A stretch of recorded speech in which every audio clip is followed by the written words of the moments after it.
Avec, avec mes collègues architectes, j'ai appris à travailler avec l'image. Et- mais on a fait beaucoup d'analyses de représentation sociale. Et on a fait aussi beaucoup d'entrevues sur les représentations sociales. Moi, comme sociologue, j'en ai fait, j'en ai analysé beaucoup qui avaient été faites par des étudiants un peu par moi. Bon. Et puis, à un moment donné, ça me sortait par les oreilles, les entrevues, d'une part. Et puis, d'autre part, il y avait l'idée que une méthode classique dans les représentations sociales, c'est de dire, dans l'étude des représentations sociales, c'est de dire aux gens quels sont les mots qui vous viennent à l'esprit quand je dis. Alors, quand je dis ville, quand je dis banlieue, quand je dis campagne, pour le cas qui nous occupe. Alors, quand je dis ville, les gens répondent Burk. C'est pas pour moi. Alors, vraiment, Burk, là, il y a vraiment quelqu'un qui a répondu Burk. Ah, mais beaucoup de Ah non, c'est pas pour moi. Alors, d'où vient cette aversion envers la ville? Puis là, on gratte un peu dans les entrevues, puis on se rend compte que plusieurs des personnes qui ont cette image très négative de la ville n'y ont jamais habité, n'y ont jamais travaillé, n'y ont jamais étudié. Parce qu'à Québec, d'ailleurs, l'université est en banlieue, pas dans un quartier central. Encore que on ne rentrera pas là-dedans, là. Quelle est la centralité à Québec?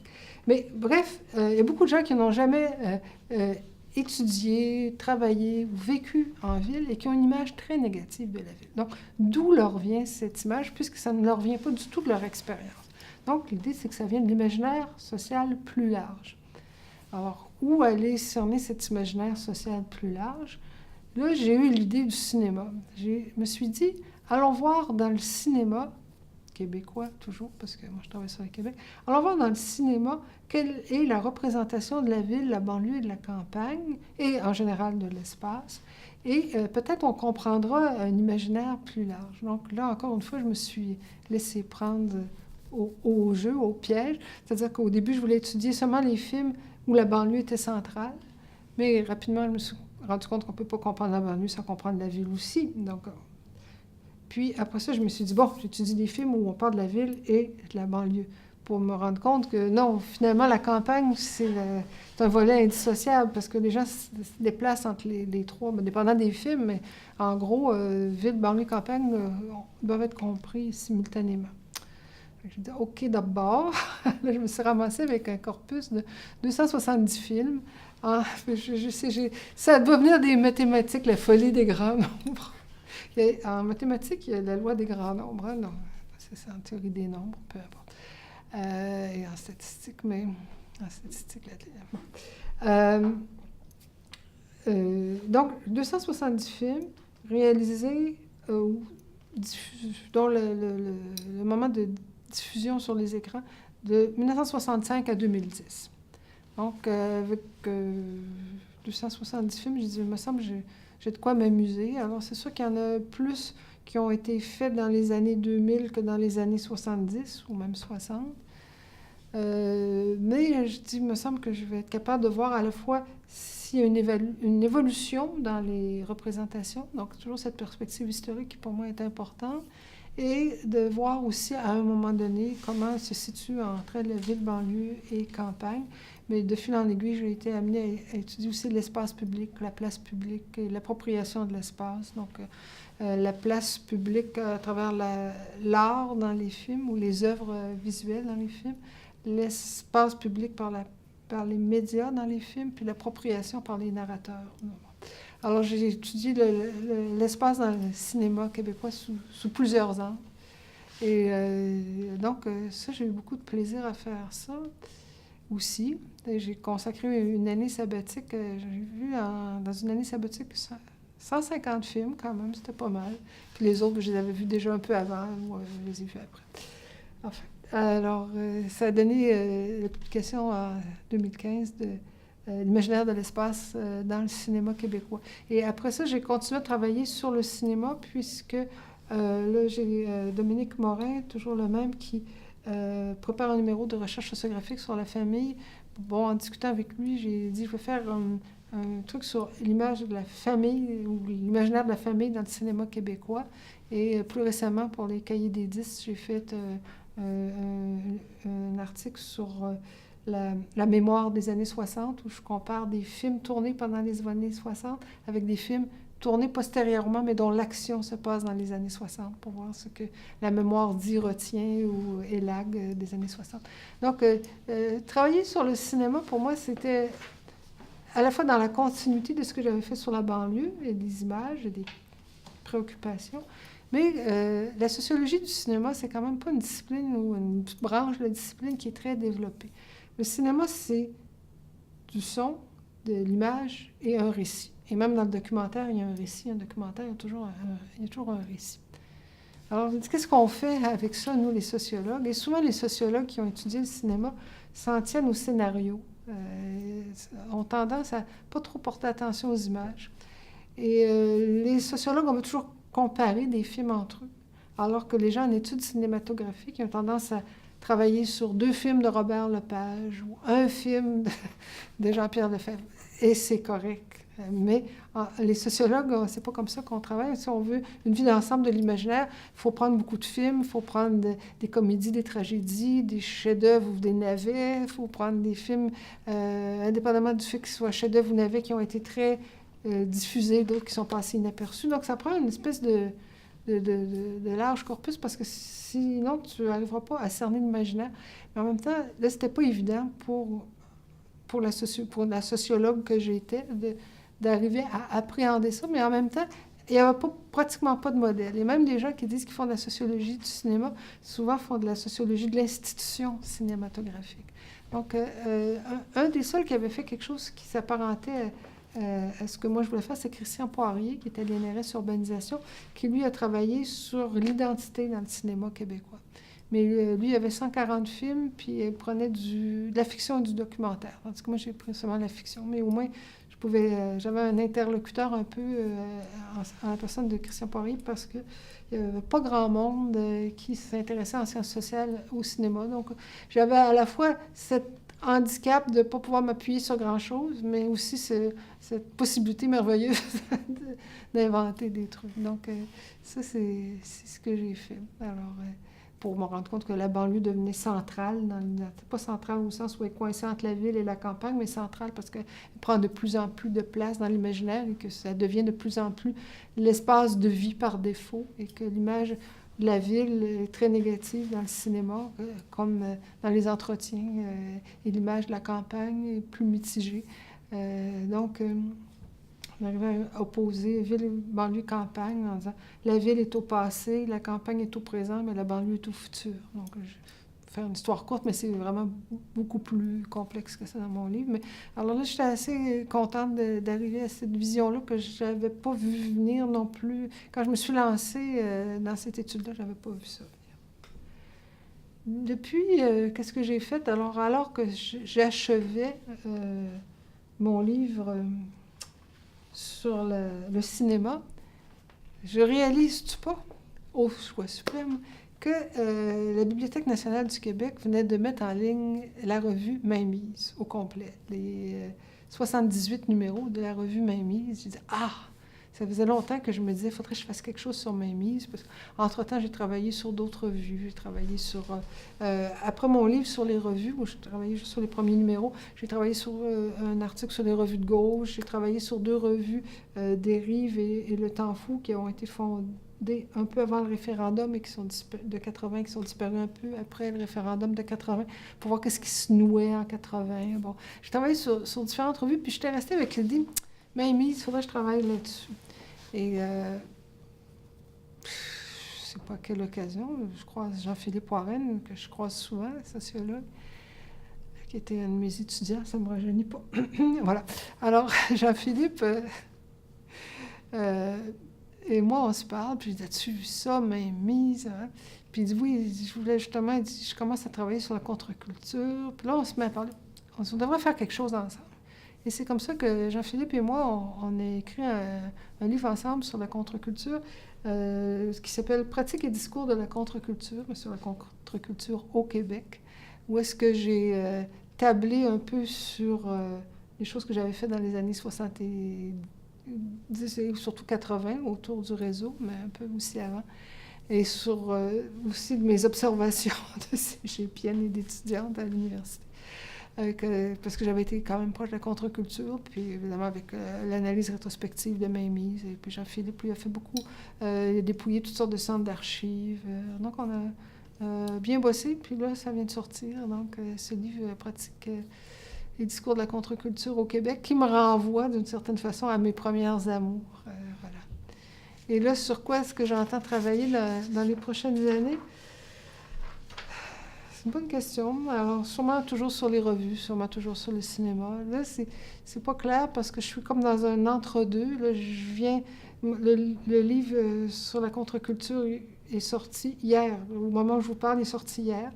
Celui sur le cinéma il est sorti il y a quelques mois. J'ai des articles sur le cinéma qui s'en viennent. Donc, j'ai pas mal de fer au feu, mais j'ai pas de livre. Mais ça durera pas parce que je me connais. J'ai toujours, quand je finis quelque chose, c'est pas long qu'une nouvelle idée me prend. Depuis que je suis retraitée, je veux dire aussi que j'ai été cooptée par la Société des 10, qui est une société d'historiens. Et ça, quand on m'a approchée pour faire partie de la Société des 10, je suis vraiment presque tombée en bas de ma chaise. Parce que quand on m'en a parlé, j'étais assise, heureusement, sinon je serais tombée quand même à terre. Alors, ça m'amène à parler de l'interdisciplinarité parce que au fil des ans, je suis passée quand même d'un cégep en sciences sociales à un bac en maths, à travailler avec des professeurs au doctorat qui étaient anthropologues de formation et à faire de l'observation participante. Après ça, j'ai travaillé dans des recherches plus classiques sociologiques. Mais quand j'ai fait Passage de la modernité, c'est un livre qui est proche des préoccupations des littéraires. D'ailleurs, c'est toujours les littéraires qui me parlent de ce livre-là, le genre de littérature. J'ai travaillé avec des architectes, j'ai travaillé sur le cinéma, et là, les historiens viennent me chercher. Alors, la question, c'est qui suis-je? Alors, je me dis, au fond, j'ai toujours été mal à l'aise avec ces barrières disciplinaires. J'ai eu souvent des discussions avec mes collègues du département d'anthropologie sur c'est quoi la différence entre la socio et l'anthropo. Moi, je ne l'ai jamais tellement vu. Entre la socio et l'histoire, je ne crois pas non plus que c'est des choses très étanches. De mon travail avec des gens en architecture, j'ai tellement appris de choses, ça m'a tellement enrichi du point de vue intellectuel. Je me suis dit, vraiment, c'est quelque chose de vraiment, pour moi, de central dans ma recherche. Alors, si on essaie de dire c'est quoi un peu un des fils rouges dans ma trajectoire intellectuelle ou dans mon parcours intellectuel, c'est sûr que j'ai toujours travaillé sur le Québec. Donc, ça, c'est le point commun, là, comprendre le Québec, comprendre les changements sociaux au Québec, et, si possible, contribuer à les accélérer, mais ça, c'est moins évident. Donc, c'est le Québec. Mais le Québec qui se décline sous toutes sortes de façons. Donc, j'essaie de l'attraper de toutes sortes par toutes sortes de bouts, par toutes sortes d'aspects. Mais l'aspect culturel et l'aspect imaginaire, identitaire, pour moi, c'est important. Mais l'identité, pas juste au point de vue identité nationale, mais l'identité culturelle aussi. Pour moi, ça a toujours été quelque chose de central. Et l'interdisciplinarité, dans ce sens-là, m'a bien servi. Il y a un autre point fort dans ma démarche, c'est toujours essayer de cerner les phénomènes sociaux dans une perspective historique. Donc, c'est probablement pour ça que la Société des 10 est venue me chercher. Mais aussi de les situer dans un espace. Donc, pourquoi l'espace Québec? Ben, c'est parce que c'est là que je vis. J'ai ici noté la belle phrase de Paul Chamberlain. « J'ai pour matrice la Terre et Québec est mon point d'attache à la matrice terrestre. » Alors, ça représente bien ce que je pense. Québec, c'est mon point d'ancrage, mais en même temps, je me sens... mon regard n'est pas limité qu'au Québec, mais je me centre sur le Québec, mais ça m'ouvre sur bien d'autres choses, bien entendu. Donc, pour moi, c'est important, cet ancrage dans un espace géographique qui est celui du Québec. Et ça rejoint des préoccupations écologiques aussi, s'ancrer dans un espace bien précis. Je dis, c'est quand les écologistes disent penser global, agir local, ben moi, c'est ça aussi. Je pense global, mais mon action est toujours, ou mon travail est toujours local. Si je reprends aussi les choses qui ont été importantes pour moi dans ma carrière aussi, c'est des rencontres avec des gens qui ne sont pas nécessairement... il y a des gens avec qui j'ai travaillé, comme évidemment Colette Caris, que j'ai fini par rencontrer. Après qu'elle m'a écrit une lettre de recommandation, 10 ans plus tard, on a fini par travailler ensemble. Carole Després, bien entendu. Éric, mon conjoint, qui a toujours été mon principal interlocuteur intellectuel depuis plus de 30 ans. C'est sûr que ces rencontres-là sont intéressantes, mais il y en a d'autres qui... des gens que j'ai croisés au fil des ans, puis dont c'est comme après coup que je me suis dit, mais ces gens-là m'ont marqué. Donc, tout à l'heure, au tout début de cette série d'entretiens, je parlais de Pierre Racicot puis de son travail au comité de citoyens de Saint-Roch, comme de l'R10. Et lui, il avait travaillé à l'époque, il avait fait un film comme mémoire de maîtrise. Ça m'est toujours resté. Les sociologues ne sont pas obligés non plus dans leur travail d'écrire. Mais moi, j'ai surtout écrit. Mais enfin, il y a d'autres possibilités. Donc, il y a des gens comme ça qui m'ont ouvert l'esprit. Luc Racine, qui n'a jamais dirigé mes travaux, mais qui est un chercheur qui m'a tellement marqué par sa disponibilité, sa rigueur. C'est un homme d'une immense rigueur intellectuelle. C'est un spécialiste hors pair de tous les régimes d'échange, tous les systèmes d'échange. C'était vraiment un grand érudit, mais très curieux, proche de la contre-culture aussi, qui avait été marxiste. C'était un homme assez particulier, plutôt inclassable comme intellectuel, mais je pense que plusieurs des personnes qui l'ont connu, il en a marqué plusieurs, et moi, il m'a beaucoup marqué, même si peut-être ça n'a jamais paru, j'ai pas fait d'article sur lui, j'ai pas participé à des mélanges sur lui, mais ça a été vraiment important. Une chose aussi, pour moi, qui est importante, c'est la question de la transmission. Moi, évidemment, je suis une héritière au sens de Bourdieu. J'ai hérité de la bibliothèque de mon père. Là, j'en ai vraiment hérité parce que là, elle est rendue en grande partie chez moi. Mais j'ai hérité donc de toutes les discussions qu'il y avait chez nous quand j'étais petite, d'une certaine façon. Et quand je suis arrivée en sociaux, il y a des gens qui m'ont accueillie, il y a des gens qui m'ont aidé à apprendre. Quand je suis arrivée à l'Université Laval, j'ai été accueillie par des collègues comme Michel Desèvres, comme Gilles Gagné, comme Denis Delage, qui était quand même un peu senior par rapport à moi, Simon Langlois. Il y a des gens qui m'ont accueilli. Quand j'ai travaillé à la revue Recherche sociographique, c'est Marc Lessard. Je dis toujours Marc, il m'a tout appris. Et donc, moi, j'ai vu après, quand j'ai commencé à penser à prendre ma retraite, je me suis dit, il faut que moi aussi je transmette. Alors, j'ai essayé de transmettre à ma façon des choses, notamment à Dominique Morin, mais aussi à d'autres. Quand j'ai vidé mon bureau, car hélas, j'ai dû procéder à cette chose crève-cœur qui est de vider un bureau où on est installé depuis plus de 30 ans à l'université.